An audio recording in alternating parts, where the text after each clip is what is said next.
এই black colour Toyota করোলা cross 2021 মডেলের। এর অপশন পয়েন্ট আছে 4.5। এটি জাপানে অনলি 27,000 কিলোমিটার রান করেছে। ফ্রন্ট ভিউতে এটির স্পেশাল ব্যাপার হচ্ছে এর হেডলাইটটি অনেক ইউনিক এবং স্টাইলিশ কোয়ালিটির এবং ফ্রন্ট গ্রিলে রয়েছে পার্কিং সেন্সর। সাইড ভিউর কথা যদি বলি, সাইড ভিউতে সবথেকে অ্যাট্রাকটিভ ব্যাপার হলো এটার অ্যালয় রিম। এটা 18 ইঞ্চিসের 2 টোন কালারের একটি অ্যালয় রিম।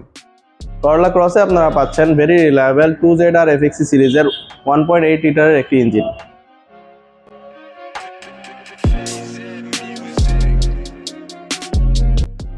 জেড লেদার প্যাকেজের গাড়িগুলোতে আপনারা সিটগুলো পাবেন লেদার সিট এবং ড্রাইভিং সিটটা হবে পাওয়ারের। এছাড়া এই গাড়িতে রয়েছে dual climate AC controller, seat heater, multimedia steering control. এই গাড়িতে 360 ক্যামেরার সাথে আমরা পেয়ে যাব প্যানোরামিক মুনরুফ।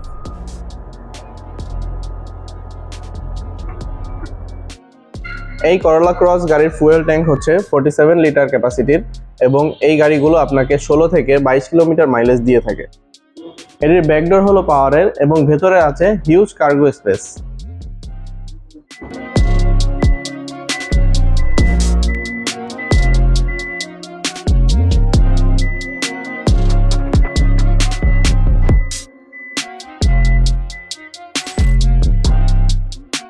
এই গাড়িটি পারচেস করতে এখনই আমাদের শোরুম ভিজিট করতে পারেন অথবা কন্ট্যাক্ট করতে পারেন আমাদের স্ক্রিনে দেওয়া নাম্বারে। এই গাড়িটির প্রাইস হলো অনলি 46 লাখ টাকা।